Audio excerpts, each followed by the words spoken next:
السلام عليكم ورحمة الله وبركاته، يا أهلا وسهلا. ازيكم يا بنات؟ عاملين ايه؟ يا رب تكونوا بخير. لو أول مرة تشوفيني أنا شيماء، ودي قناتي، أتمنى تشتركي فيها وما تنسيش تاخدي جولة في القناة. إن شاء الله هتلاقي فيها ولو فكرة أو معلومة صغيرة هتفيدك. وما تنسيش كمان اللايك الحلو من ايديكي والكومنت بتاعك. قناتنا لسه صغيرة وإن شاء الله تكبر معاك، وتفعلي كمان زر الجرس علشان يوصلك مني كل فيديو جديد أنا بنزله. وقبل ما نبدأ يلا نقول بسم الله، اللهم صل وسلم وبارك على سيدنا محمد.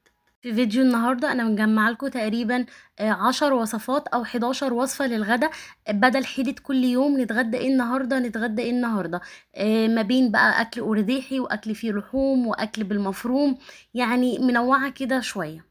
اول اكله معايا هعمل كفته مشويه في الفرن، وهحط تحتيها مكعبات البطاطس، وهقطع كمان معاها بصلايه وطماطمايه وشويه ميه صغيرين والملح والفلفل البهارات بتاعتك، وبدخلها الفرن. وهقدم جنبيها كمان شويه رز بالشعريه وسلطه ومخلل. الاكله دي سريعه جدا وسهله وبتنجزني بصراحه لما يكون وقتي ضيق ومستعجله وعايزه اعمل اي حاجه للولاد بسرعه. تاني أكلة معايا أنا جبت سمك مشوي جاهز شويته عند الراجل برا. اشتريت 3 سمكات بولتي وسمكتين شخورة مشويين.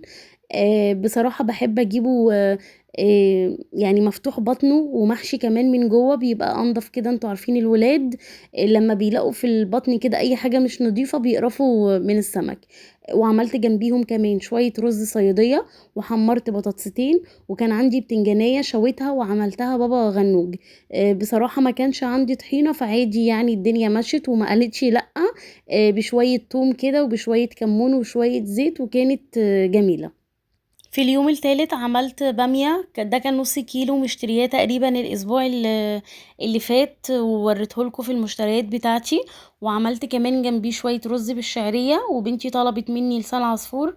ما كانش عندي بصراحة شوربة فراخ او لحمة، فعملتها بمرقة وكانت جميلة. وكان عندي كمان بتنجان مخلل كنت جايباه مخصوص ليوم البامية ده، وقطعت جنبيه شرايح طماطم. البامية عصرنا عليها شوية ليمون، كانت جميلة بصراحة. انا من الناس اللي بحب الباميه بالعيش. انما الرز دوت عملته عشان خاطر الولاد.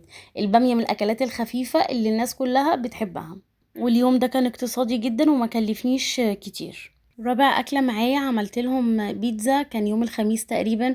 انتوا عارفين في اخر الاسبوع كده الولاد بيحبوا الاكل بتاع التيكاوي والمطاعم دوت، فهم طلبوا مني بيتزا. وكان بقالي كتير بصراحه بعملها من غير بسطرمه او صدق، كنت دايما اعملها لهم بجبنه بس. بس النهارده قلت لا خلاص انا هعملها لهم بالبسطرمه. جبت نص كيلو دقيق وعجنته وسبته يخمر، وبعد كده بدأت ان انا افرده واحط عليه بقى البسطرمه والزيتون والفلفل والجبنه الموتزاريلا كمان. بيتزا من الاكلات الخفيفه والسريعه واللي الولاد كلها بتحبها. وهتكون كمان مش مكلفه بالنسبه لك لو انتي ما استخدمتيش فيها بسطرمه او صدق. يعني لو كانت خضار وجبن بس فهي تعتبر من الاكلات الاقتصاديه والولاد كمان بتحبها. وقدمت معاها شويه كاتشب وشويه مايونيز. والصوص الرانش دوت ابني بس اللي بيحبه. وكنت المفروض احمر بصراحه شويه بطاطس، بس ما كانش عندي بطاطس تكفينا يعني كلنا. فقلت خلاص البطاطستين دول هعملهم شيبسي كده. وطلعوا لي الطبق اللي انتوا شايفينه. انتوا عارفين ان الشيبسي بيرمي كمية اكتر من البطاطس المحمرة، بس انا قلت يعني حاجة جنب البيتزا بدل ما تبقى بيتزا بس. وفي اليوم الخامس عملت بامية ويكا ومسقعة، وقطعت فيها فلفل مقلي، وقطعت كمان معاها بطاطس وشويت بتنجانية بابا غنوج. لو تفتكروا البامية دي كانت متخزنة عندي في الفريزر، كنت جايباها ومخزناها معاكم في اول الصيف. شايفين لونها حلو ازاي؟ يعني لونها ما اتغيرش ولسه محافظة على القوام بتاعها. اليوم ده بصراحة انا كنت صاحية متأخرة وكان ورايا كام مشوار كده، فقلت هفتح الفريزر واطلع منه اي حاجة تنجزني على السريع كده. فلقيت البامية دي قدامي فقلت خلاص أكلة حرشة كده بالعيش مع شوية ليمون مخلل، وهتبقى وجبة كويسة برضو. ولو كان جنبها أي حاجة خضرة زي الجرجير كانت هتبقى حلوة بصراحة. وسادس أكلة معايا الفراخ المشوية في الفرن. هتندموا فعلا لو ما جربتوهاش، ومفيش أسهل من كده. انا تبلتها ببهارات جاهزة للمشاوي بتاعت ويلز، مع شوية زيت وشوية خل وعصرة ليمونة، مش اكتر من كده. وحطيتها من قبليها بليلة في التلاجة. طلعتها على الفرن على طول، مع يعني حوالي ربع كوباية مية. استوت مع نفسها كده واخدت اللون الجميل ده. وفعلا نكهة البهارات بتاعت الشوي فيها رهيبة. وعملت كمان معاها بطاطس محمرة وشوية مخلل وطحينة، وكمان مكرونة بينا بالصلصة.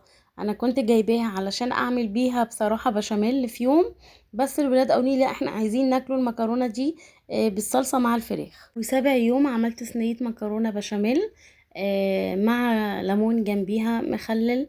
وبس كده، ما عملتش جنبيها بصراحة اي حاجة تانية. المكرونة البشاميل من الأكلات الحلوة اللي فيها كل حاجة، يعني فيها اللبن، فيها المفروم، فيها شوية فلفل ألوان. يعني هي المكرونة غنية بصراحة بكل حاجة، فمش محتاجة أي حاجة جنبيها. وما عملتش جنبيها ولا بانيه ولا فراخ ولا أي حاجة، يعني هي الحاجة أصلا أسعارها الحمد لله يعني، فهي كده إيه تمام لوحدها. وبعمل على النص كيلو مكرونة ربع كيلو مفروم مع بصلتين حلوين وقرنين فلفل كوبي ألوان كده، هتبقى كويسة وزي الفل. واليوم اللي بعد كده عملت فيه ملوخية خضرة. كان عندي شوربة في الفريزر، ما برميش انا اي شوربة بتتبقى مني زيادة، بحطها في علبة في الفريزر وبتنفعني في اي يوم بحتاج فيه مرقة. وعملت كمان جنبيهم شوية بطاطس محمرة وفلفل بالصلصة اللي هو الحراق ده. واكلنا اليوم دوت بعيش. كنت مصوراهم بصراحة، بس مش عارفة راحوا مني فين. حاولت ان انا ادور عليهم تقريبا، يعني حد من الولاد مسك الموبايل ويلعب فيه، فالفلفل اللي بصلصة اتمسح والبطاطس كمان اتمسحت معايا. وتعتبر أكلة اقتصادية وجميلة برضو، تتاكل بالعيش كده وما كلفتنيش كتير. تاسع أكلة معايا عملت بانيه مقلي، وعملت كمان بطاطس محمرة. وكنت هعمل جنبيها مكرونة بالصلصة.